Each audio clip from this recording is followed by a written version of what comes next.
You will need to brace up for tonight's conversation. It concerns a series of events that have been unfolding in Imo State over the past 3 days now. Well, it didn't just start, really, but the latest events have again raised the political temperature in that state to fever pitch. It's the arrest and eventual release of the former governorship candidate in the state, Mr. Uchenwoso, in what has been described as Gestapo manner in a church right in the middle of a memorial service for his mother. But this has again opened another can of worms, and we'll seek to get to the bottom of it on the program tonight. And to do that with us, we're joined by a former governor of Imo State, a senator representing Imo West Senatorial District in the 9th Senate, also a founding chieftain of the All Progressives Congress. Senator Rochas Okorocha joins us on the program virtually tonight. Your Excellency, thank you for joining us on Politics Today. Thank you very much. Appreciate it. Well, so much has happened within these 3 days, and I know you have quite a lot to unpack on this, but let's begin this way. The people of Imo State have been watching the recent string of events, some of them pretty anxiously. They don't know what's coming next. So perhaps as a way to help diffuse the tension first, what would you say to your people tonight to assure them and calm the nerves that may have been building at this time? Well, what's happening in Imo State is rather unfortunate. And when I say it's unfortunate, it is really, really very, very unfortunate that Imo State has to go through what it is going through at this very crucial moment in our nation's history. And it's not just about Imo State, it's about the entire nation, and by extension, the entire humanity. What is happening in Imo State is too serious that Imo State looks like it's becoming a banana republic where there's complete lawlessness and where people live in fear and they're not sure of what happens the next day. There's no day that passes without somebody being killed and people being harassed. And it seems everybody's living in fear. Nobody can speak out. It appears to most people, unfortunately, as if though the happiness in Imo State has some kind of backings from Abuja. And that's what I could figure out. And there seemed to be enmity between the people here and the presumed federal government of Nigeria, just because of the communication gap. But thank God this is getting to be unraveled now with the recent happenings, especially with the arrest of Uzodinma in the church in Nkwere, local government of Imo State, which ugly scene is reported in social media and newspapers and in all television stations of something that has never happened in the history of mankind, that police officers wearing hood, mask, could walk into the church, shooting sporadically, to arrest an individual they have never invited, an individual that have not sent a text to come, and pushing down my wife and my daughter, tearing their dresses and whisking, abducting the gentleman and beating him up and tearing him up. And it's just a very ugly situation, ugly story. And the story of what happened to Uchenwoso is still a horror to behold. And this is what is taking different dimensions. And first dimension is the issue of the church, which is left for the church actually to talk about. The discretion of the church is a huge, major spiritual issue. So I think the church will be left to handle that. But my concern is not just about the church, discretion of the church. That is a very strong spiritual matter, which could cause major mayhem, if you like. Because if this has happened in other parts of this country, I'm sure by now the nation would have been at a total mess because of this single act. But that is not even the issue. I think the church will have to address that. But my concern, there's something that has to be unraveled. And I'm sure you must have been hearing about unknown gunmen in Imo State. This is where the story of unknown gunmen started. And most people have been wondering the mystery behind unknown gunmen. But it appears, though, to me now, that unknown gunmen has finally been unraveled with the recent happenings. And what is the unknown gunmen from what happened to Uche Nwosu? Unknown gunmen now was a set of policemen from government house who, without the consent of the Commissioner of Police, without the consent of the Inspector of Police, without the consent of the DIGs and the charge, nobody on their own, from the instruction of the government of the Imo State led by Hope Uzodinma and the CSO Shaba, that gives directives to go and arrest people at will and lock them up at will, and sometimes what about these people are not. So gradually something is becoming to unravel, and that is the good news about this. And to shock you, and to shock the whole world, is that this same Shaba and his governor are in the business of, getting policemen from government house to go and execute an unholy act. And when they run into trouble, they quickly say it is police. So right now, they have carefully put the image of the police and federal government of Nigeria at stake as to prove to themselves why the police should send people to go to church to arrest somebody, and which is now not IG definitely. But now, when the governor does that, when he gets into trouble, he said the police. That's the situation we find. So the unknown government now is getting to be clear. And what might surprise you is that the killing of Golak will soon be unraveled by what has happened recently. And the 150 people that are left unaccounted for bodies at the Federal Medical Center in Owerri will also be unraveled, because till now there have been a lot of cover-up in Imo State, where nobody seems to know what is happening. People are dead. Nobody's coming to claim them. And if you claim them, they are shot, they are killed. So a lot of things are going to be unraveled. I think the mystery is because the war was taking place of that. Right. So asking me, what would the Imo people, how does the Imo people feel? Imo people are still in fear, and there's need to assuage their fear seriously, and it will take the intervention of the federal government of Nigeria. Right. So we'll still try to unpack that side of the conversation, but still on the arrest and eventual release of Mr. Nwosu. Yes, he's been released. He's spoken to the press about his experience at the hands of those who took him in. But just to be clear on this matter, what are the questions yet to be answered for you, by extension, your family, on this particular matter? Well, there are a lot of questions to be answered, but the first question to be asked is, why the hate? What is in the interest of the government of Imo State and Rochas, Okorocha, and what concerns them? That I've not been able to. Why the hate? Why the envy? That I've not been able to answer. Another question I will ask that: why should a governor? I have been a governor for 8 years. Why should a governor assume the position of the Inspector General of Police by giving directive to police officer under him to go and commit an act? I've not answered. Nobody has answered the question. Why should the governor become the chief judge of the state or the judge to issue arrest warrant from government house? Why should governor go to church? Ask him to go to church and arrest somebody and bring the person to government house and take him to Enugu and charter a private jet. Why should the government charter a private jet to take somebody as arrested to take him to Abuja? And what is it really? And I can't understand.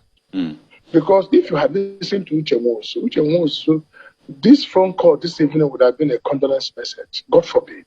But oh, sorry, such as will out of what happened to Anwar. God forbid. I reject that in Jesus' name. Because when these young men took him out and took him to Njaba Bridge, they first of all brought him out and cocked their gun to shoot him.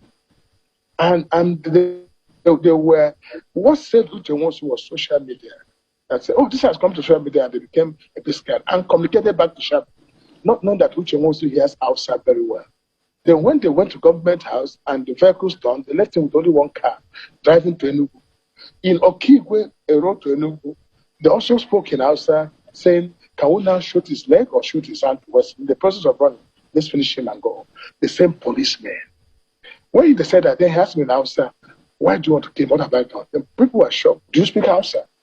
That's how they took him and put him on the first mask with first cap, so nobody can disguise him, and carry him like a criminal into a private jet to Abuja.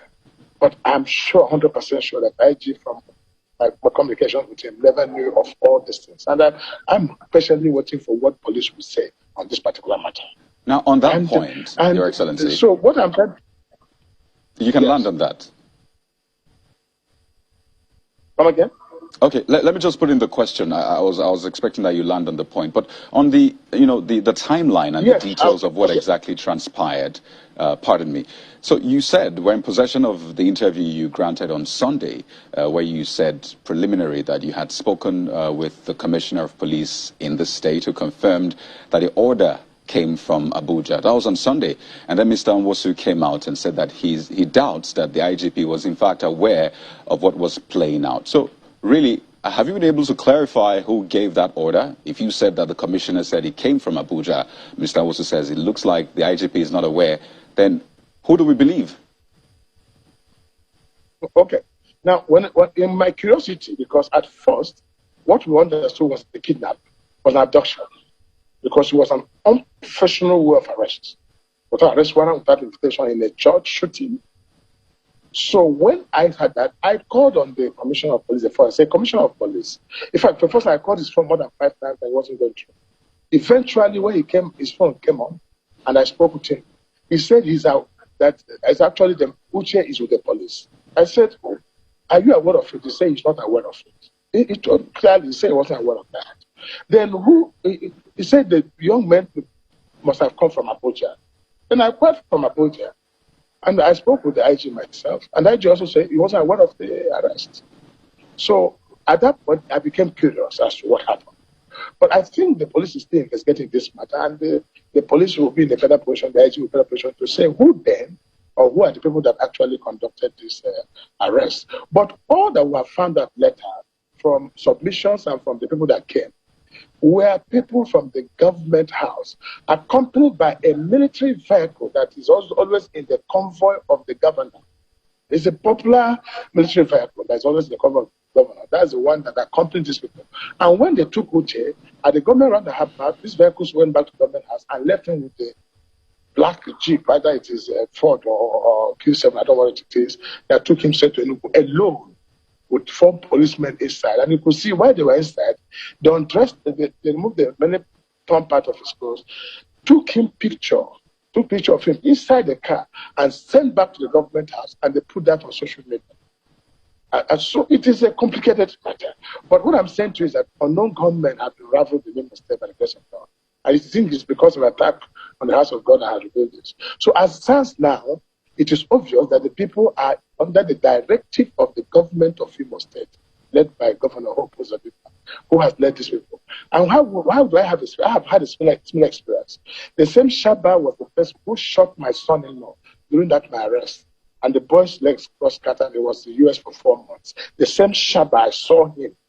And in my own case, during that time also, a young Hausa boy from the government house who came and met me towards the evening spoke to me in Hausa. I said, Rank Maza Capital Kashiga Mota. Kashiga Mota Baza Kasheka. And he put back his hood or the mask after speaking to me, meaning, sir, Your Excellency, quickly move out of this place. They will kill you. So it is obvious that the squad of policemen in government house is used for killing purposes, or for committing an unholy act. So the unknown government in Imo State is gradually coming out. Because most of the time, IPOP will say they're not the one. And look at the way people are being killed. Look at the traditional leaders being killed. Look at 104 people being killed that are in this thing. Every day there's killing. Every day people are beheaded. And to tell you that even the recent discovery of a camp, so from the camp to governor's house is not more than 2 kilometers. And as chief security officer, he doesn't know what's happening in that place. He left a lot to be desired.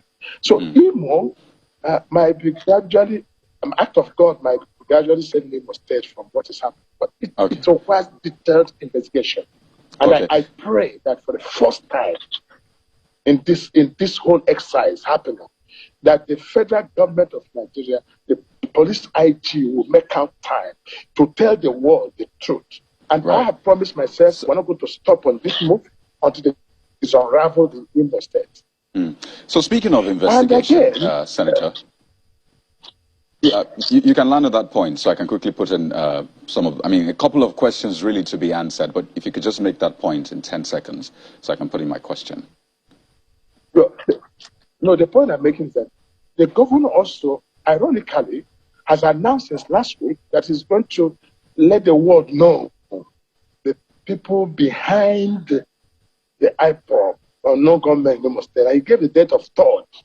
So the world must wait and hear this governor make a broadcast. Since he assumed the responsibility of the IG to announce to the people who are this unknown government. So we can, the truth is gradually coming out. Because from there we'll know who killed Gulag. Gulag's story will come out. Okay, so let's talk about the investigation. It will come out. So if we could talk about that investigation, because in the interview that Mr. Nwosu granted, he referenced that he was told that a petition was written against him and he was said, alleged to have been, selling guns to militants. And I just want to ask you, to what extent can you vouch for Mr. Nwosu in this matter? It's a question of... Mr. Nwosu is as innocent as anybody can think of, or you can imagine. But let me tell you even the truth. Mr. Nwosu never slept at the police station. When the private jet took him to Abuja, it was an embarrassment to the entire police. Because nobody sent those two boys.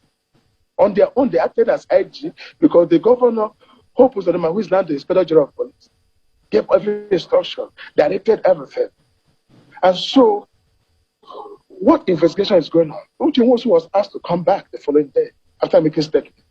But the only thing, these people, they think they're smart. They try to portray some videos. They brought out a video of what happened last 2 months or last month about some criminals they caught either somewhere in Delta. And they interviewed those young men. And the young men confessed, I think everybody watched the killing of a policeman and how they get their arms and what they do, how they get, where they keep the AK-47.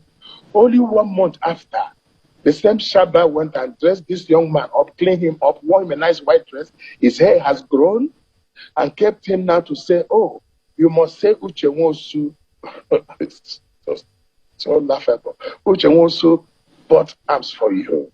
I'm sure those boys should be made to speak publicly by the Inspector General of Police or by the police commissioner to tell the world who actually told them to do this and how that happened. When this question is answered, the true story of the unknown government in Imo State will come out and we'll now know who is the real murderer, who is the real killer of these innocent people. So investigation-wise, it's left for the Inspector General of Police, who I believe has taken over the matter. Uche Nwosu have been reinvited to the police again to come and make some statement or identification, I don't know. But for vouching for Uche Nwosu, since I've known Uche Nwosu is a gentleman of an impeccable character. Uche Nwosu cannot hurt an ant. Uche Nwosu cannot hurt an ant. And he has endured more than anyone can endure. He has no pains at all. He has no worries at all. Remember that Uche Nwosu won that election, if you remember. Uche Nwosu won that election. Hope Uzodinma never won that election. Hope Uzodinma came number 4. But for some kind of legal arithmetic, he became a governor who is not the governor of the people, but governor of judicial pronouncement. Well, as you said earlier, Your Excellency, you remember you said earlier that something is in the realm of the church. Now, this one is in the realm of the courts. But still regarding Mr. Nwosu, to what extent, when I asked you to what extent can you vouch for him, let me just take this further by asking, are you willing to put yourself on the line to defend his innocence, which you are reiterating time and again? I say, what line is a small word? Can I put myself on the road, on the air? That is down. I can do this. Who can do this to me? Lord is down.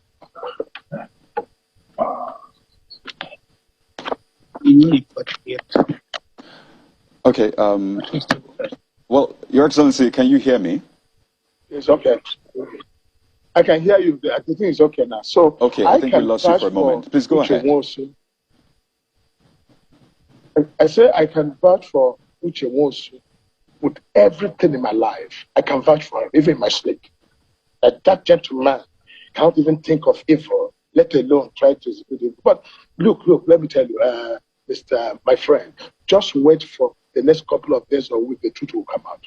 Because, having gone to church and released those shots, shooting God the Father, the Son, and the Holy Spirit, and coming outside and shooting the angels with barrage of gunshots, I'm sure the truth will come. God will speak. God in heaven will speak for Imo State for the first time. And my innocence and the innocence of Uchenwosu will be declared soon. And the world will know of the truth. Who is the murderer? Who is the killer? Because listen, my friend, listen to me clearly. I was a governor in Imo State for 8 years. And this state was as peaceful as you can think. What went wrong? Where did this people come from? Who actually brought them to what?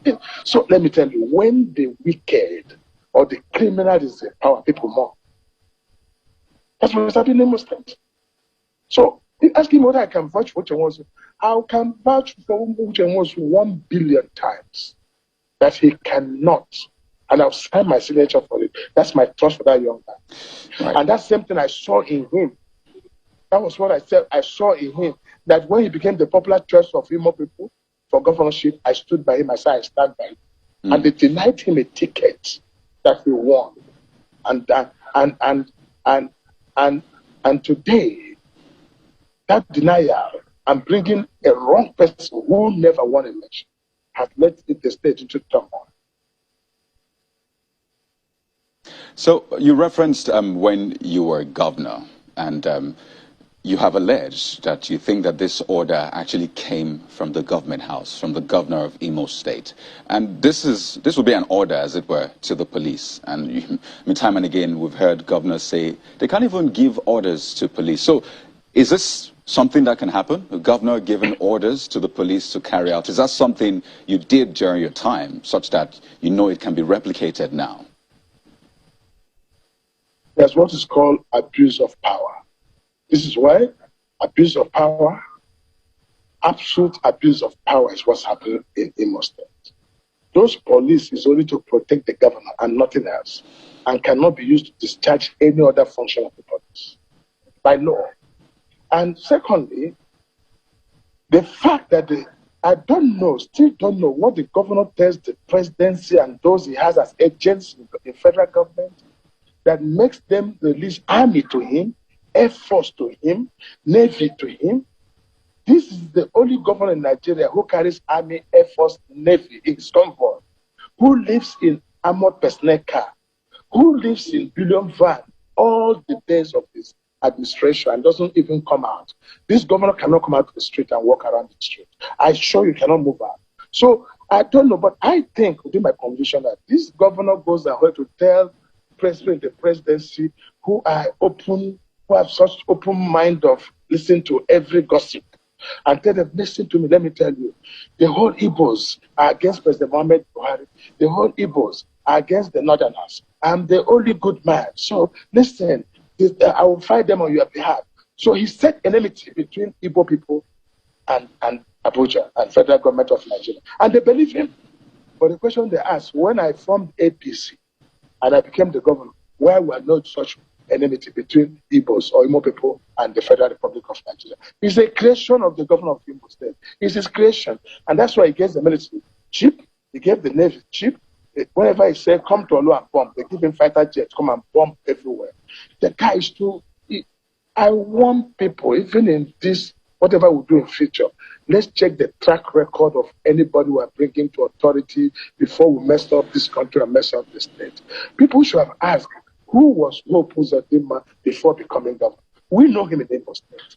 You don't know him. Every Imolite knows this. When Hope used to be a driver to Ibekwe, Ibekwe was one who died in EFCC custody under investigation of fraud. He was his driver. What happened? Nobody asked questions. What happened with Hope Uzodinma in the Kaduna, the Calabar dredging project? That file is being hidden. What happened to Hope Uzodinma in NPI Health? What happened? So many stories in customs. These are facts. But yet people say it doesn't matter because we're playing politics. Now, everybody, you cannot change a man's character because he's occupying a political office. If a man is a kind man, if he becomes a governor, you'll be executive kind man. If he's a criminal and becomes a governor, you become executive criminal. So these are some of things we don't check. Parameters of antecedent, track record. This is what is the issue. So right now, we are going to discover it's no longer about Uchenwo's or Rochas or Okorocha. It's now between police and hope. Either police accept responsibility that they send people to church, or hope accept responsibility that he send the people to church, or either hope accept responsibility that he's the one who sent people to go and arrest Rochas, or IG accept responsibility that he's the one who sent police. They can't leave us in between. Between hope, Uzodinma, and the Nigerian police, one must tell us what went wrong and cannot be swept under the carpet. Just like the bodies of unclaimed bodies at Federal Medical Center, which Archbishop Obinna, a respected Archbishop of Catholic Church, came to the place, inspected, and cried out to the world and said there are a lot of bodies unclaimed. What is happening? Masculine. Well, Your Excellency, today is covered. We're due for a break now, but this is like deja vu of some sort because you went through a similar experience earlier in the year. But we need to go to break, and when we return, we'll explore your experience, what came out of it, and of course your relationship with the governor. What went sour, or how did it go sour? We'll answer those questions in a moment. Please stay with us. There's enough evidence. He should actually bury himself and his face in shame. And if he brings his family to you, then I say both himself and his family, they should bury their faces in shame. Because what they came to do in Imo State was to loot and steal the people's common patrimony. And because this government, ably headed by distinguished Senator Uzodinma, is a government that believes in due process, that is why he has been taking his time to be able to recover these things. Rochas has never believed in due process. He never respected the rule of law. However, I believe that no matter how slow the wheel of justice grinds, it will eventually and ultimately catch up with the guilty. And what former Governor Okorocha has done today is only to confirm once again that he is guilty. Otherwise, why the panic? First of all, they were the people who started spreading the news, the rumor that it was an abduction, gunmen. And then later on, shortly after that, you are now accusing the Imo State government. Even when you have confirmed in your own words that the Commissioner of Police confirmed to you that it was order from Abuja, from Inspector General of Police. What anybody who is not guilty and who is not in panic, all he's trying to do is to whip up unnecessary sentiment. But unfortunately for him, those days when he could take Imo people for a ride are gone. Because Imo people now know him as a man who came here and looted them dry. And honestly, in a civilized society, this man should not be walking about the streets free. He should not be talking the way he's talking. He should bury his face in shame, because he was a total disaster to Imo State. And that is why he's in a panic, because he doesn't know what next. If I were him, and if he's somebody who is sure of himself, what he should do is to wait for the due process of law to take its place. Thank God, nobody is taking the laws into his hands. If Uchenwo's is guilty of anything. We got inside the private jet. The officer that was there said, Oga, that there is a petition against you, and some people mentioned their name. That's why we came to pick you. I said, okay. Was it why I should be humiliated? There was no invitation. Nobody called me. I was humiliated. I was handcuffed as a common criminal. That if there was an invitation, I'm not a criminal, I would have come and I would have answered the call. He said, Oga, but you have not. I said, nobody invited me. When we got to Abuja, they took me straight to STS office, Tactical Squad's office. And at that point in place, the IG now intervened and sent somebody who came, and I was interviewed. I put down my statement, and with the scenario, with what happened, I think the Inspector General of Police was not properly briefed. Everything, all this drama happened inside Gunmen house. All the security men that came for this operation were security men attached to the governor of Imo State. Masked, all of them. There is nothing to identify them. They came with a truck, a military truck, that is part of the governor's convoy. They came with a Ford Jeep that is part of the governor's convoy. I don't think that their intention was to arrest me. Their intention was to illuminate me. Because if their intention was to arrest me, I know the normal police procedure. Well, you just listened to the Commissioner of Information in Imo State, and the man in the eye of a storm, Mr. Ocho, was speaking to the press after he was released. Well, let's rejoin Senator Rochas Okorocha, former governor of Imo State, on the program tonight. He's been telling his side of the story, essentially. So, Your Excellency, thank you for staying with us. Let me just ask you, just to get this out of the way, do you know or are you aware of any General Banga and a certain individual named Emperor who were arrested by the police and allegedly confessed to being sponsored by Mr. Nwosu? Do you know them in any manner or form? No. General Banga is a military man or a civilian. So I'll take it that those names are not names that you're familiar with in any manner or form? No, not at all. Right. So let's talk about your experience. Do you think that this recent episode and the one you had are perhaps related? I mean, you were arrested by the police over what the then PPR of the state called an unrest at Royal Spring Palm Estate. You were taken in for questioning and then eventually released. Has that matter been resolved? Okay. Now I had the gentleman there in the name of the commission saying something. Okorocha is guilty. Let me clear that matter before I answer you. Let me tell you that it's not whether Okorocha is guilty or not guilty. I'm no longer in the matter. The matter is between him now, the government of Imo State, and the police. They should declare now who is guilty or not guilty. It will remove us out of this matter. Because the matter that has concerned both the police and the government, they have to prove themselves. Who has passed allegation against them, they should answer. So that is on that note. But let me also remind you that whatever you see this government say to you, believe me on my word of honor, this government is a lying government. You know what people do not know is that from the beginning of this government, from the way they acquired power, from the way they do administration, it's all lie plus lie plus lie times lies. Now, to give you one of the examples, do you know when the President Muhammad Buhari came to Owerri to commission an escort chamber? It was an escort chamber I built that was recommissioned. And they made the president to spend his precious time to come and commission an already commissioned project. Do you know the Akachi road that the Senate president came to commission was a road I built and commissioned? So this government can never tell you anything that is true. They brought down a 6th-floor hospital in a cuckoo that I built, only to replace it with the market. And the market is now even being built by now. So I'm not talking about that. Please, they shouldn't bring me into their lives. It's not true. So there's nothing about being guilty. I should wait. I'm waiting patiently.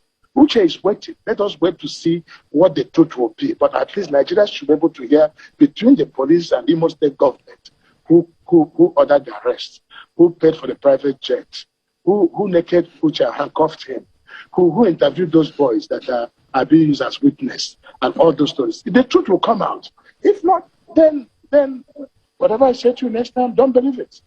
Okay. That's on that note. So, but asking about my case with the Imo State government is one of my shockers of my life. And I'm trusting that this President, Inspector General of Police, will give ears to that. I wrote petition to the presidency. I wrote petition to the Inspector General of Police. I wrote petition to Police Service Commission. I'm taking the due process of all.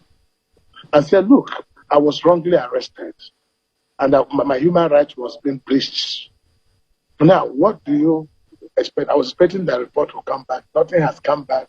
That was the time of the previous Soldier of Police. But I'm hoping that this IG will give attention to it when this truth unravels.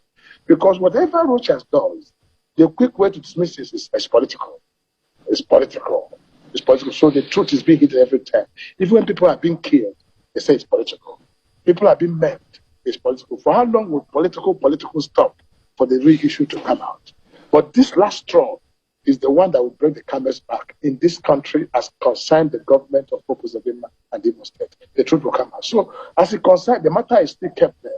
When you saw an SA to a governor carry machete, removing his uniform, butchering my orderly, cutting his head, shooting my in-law, I was screaming. Everybody, Nigeria was screaming. Yet nothing is done. It's covered.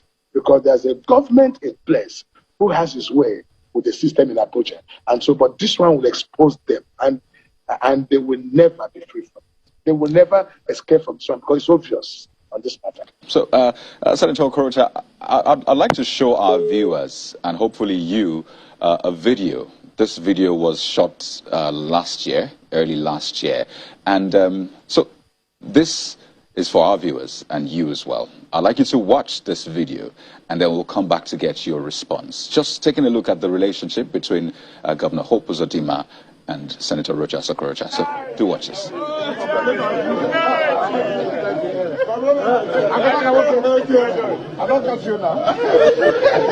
I'm singing the song.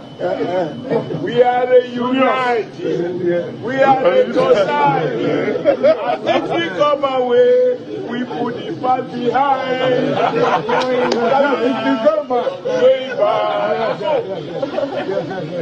Excellent. Excellent. Okay, we're going now. Excellent. Excellent. Foreign exchange.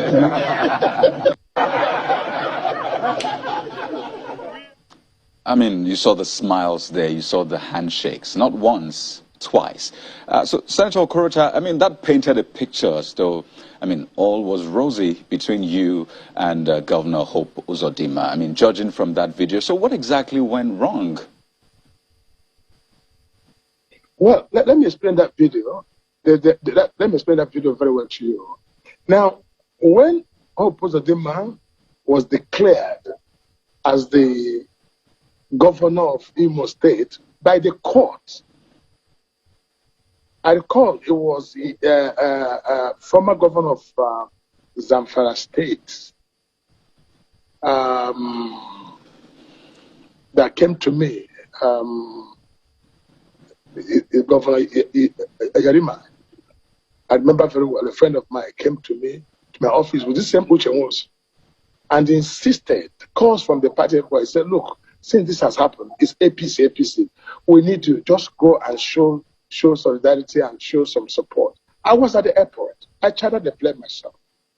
I said, okay, for peace to reign, let's go. So when I came to the place, I saw Shimola and Hope.